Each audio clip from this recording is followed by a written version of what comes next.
Coming up on WBOC News at noon. Well, Delmarva copes with yet another oppressively hot day. A beach like this in Ocean City is certainly the place to be. When will the heat finally break? Meteorologist Brian Keene will tell us. A dine and dash is caught on camera in West Ocean City. The restaurant's now hoping you can help identify the suspect. And new carillon bells will soon be ringing from the tower at Salisbury University. We've got more on this massive musical project. Now, WBOC News at noon, Delmarva's news leader. Good afternoon. I'm Jacqueline Carley. And I'm Steve Hammond. Welcome to WBOC News at noon. Well, day 2 of this most recent heat wave, and it's only going to get worse. All right, let's take a live look right now from our Boardwalk Plaza hotel camera in Rehoboth Beach. Plenty of people trying to cool off in the sand there. You know the sand is hot as well. Let's check in now with meteorologist Brian Keene in the Weather Center with more on this heat, and really the humidity is a big part of the story. Yeah, the humidity definitely climbing as we head into our second day of this heat wave. Thank goodness we got a few clouds out there. Clouds kind of the saving grace yesterday, keeping that sunshine from really starting to bake us. Temperatures in the mid 80s to lower 90s already, and Steve mentioned the humidity on the rise. That's going to make it feel probably like the mid to upper 90s at the moment. We will talk a little bit more about those heat index values and the oppressive heat and how high temperatures will be climbing tomorrow. Also, when the heat wave will be wrapping up. That coming up in about 8 minutes. All right, Brian, thanks. Well, it is going to be another hot day, and for people like those working on various road projects across Delmarva right now, these hot days can be very difficult. Very difficult. Yeah, you know, like I said, we're in AC majority of the time, but you know, when something goes wrong with the tractors or something, we gotta get out and fix it sometimes, and we gotta stay hydrated, you know, as much as possible. Now, with this heat, it's important to look out for symptoms of heat stroke and heat exhaustion, especially for your loved ones and your pets. Also, check on your elderly neighbors. Hey, speaking of these road projects that are underway in these very hot conditions across Delmarva, in Salisbury, the work continues along Business Route 50. The project will soon provide a median fence, a new landscaping, as well as a bicycle lane. Instead of 3 lanes, drivers will eventually depend on 2, which some say may lead to more problems for commuters. It doesn't flow well. It opens up better when it is 3 lanes, and condensing down to 2 would probably create some problems. Officials with the State Highway Administration say this construction should not affect traffic for now, since 2 lanes are still open. The project is slated for completion in Wicomico County by the end of September. Oh, they're being called a new age Bonnie and Clyde in Sussex County. Delaware State Police say a boyfriend and girlfriend have been arrested for several burglaries in the Lincoln area. Police say 32-year-old Christopher Malvis and 30-year-old Cheryl Bracey are responsible for several burglaries that happened between April and June of this year. Police say the couple broke into houses and outbuildings while no one was home and stole electronics, money, and jewelry.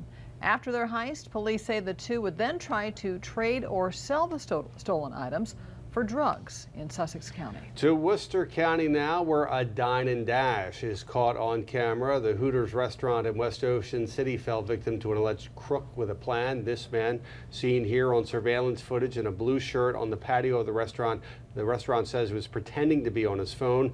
Little did the bartender know it was a decoy. After racking up a $70 bar tab, he left a fake phone at the bar with no battery in it to make it seem like he'd be back. Along with smoke breaks and bathroom trips, he was able to get away unnoticed. The bartender and the director of operations say they didn't see it coming, but sadly, this is not the first time it's happened. They go outside to say they're going to smoke a cigarette. They'll go to the bathroom one at a time. Large parties will leave and leave one person there, and then when they think they can run out and not pay their check, they do it. They say the incident has not been reported to police. Instead, managers at the restaurant in West Ocean City took to Facebook to try to find the man. So far, no luck yet. Well, there will be a lot of important work taking place at Salisbury University today. But if you're thinking math and history, think again. We're talking music. The university is all prepared to begin lifting 48 carillon bells into their bell tower in just a few moments. And WBOC's Angelo Bavaro joins us now live from the SU campus. And Angelo, students are excited about the impact these bells will have on their community. Hey Jackie, you can see this big yellow crane just behind me, and in just a few hours that thing will be carrying these bells to the top of the bell tower here at Salisbury University. A project in development for just about a year, finally nearing that finish line. Now folks working on the project tell me that they're expected to finish this installation process in just about 3 weeks.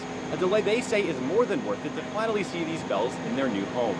And officials tell WBOC that SU's carillon will be one of the fewer than 200 traditional carillons in the United States.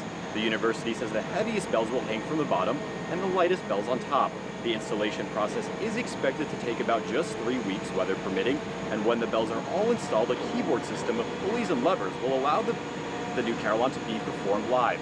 The bells will also be able to perform automatically with pre-programmed songs, including the SU alma mater. The perfect finishing touch to the bell tower here at Salisbury University. And students are really ready to hear those bells finally chime. It'll be finally awesome to really have the bells in the bell tower. It's been a while since they've had bells in this bell tower since it's been built. They've never had any, so it'll be really awesome to finally have that here on campus. It's one of the tallest points in Wicomico County, so I think that's really cool for the community just to be able to have this as a focal point on campus and around Salisbury. And if you are eager to hear that first bell chime, you're going to have to wait a little longer. The bells will make their big debut with a live concert this September. Reporting live in Wicomico County, Angelo Bavaro, WBOC News, Salisbury. Back to you. All right, Angelo, thank you. Well, it looks like Antarctica got a little bit smaller. Scientists, actually a lot smaller, really. Scientists say a record amount of ice has broken off over the last few days. And WBOC's Amy Lou joining us in the Newsplex to tell us what scientists will need to do next. Yes, Steve, British scientists, that is, called the massive iceberg Larsen C. Researchers say it weighs only about 1 trillion tons and is over 2,000 square miles big. That's the size of Delaware. Scientists first noticed the ice was breaking back in 2011, and recently they used thermal infrared imaging to confirm a 120-mile crack along the ice. More research needs to be done to figure out why it happened, but scientists say they don't think man-made climate change was a cause. Steve? All right, Amy Lou, thank you. Still ahead here on the News at Noon, the president's nominee to lead the FBI is on Capitol Hill today. His confirmation hearing is now underway, and we will hear from Christopher Wray when WBOC News at Noon continues. Local news and weather, plus your chance to win a Gateway Subaru Impreza. Listen to 102.5 WBOC FM.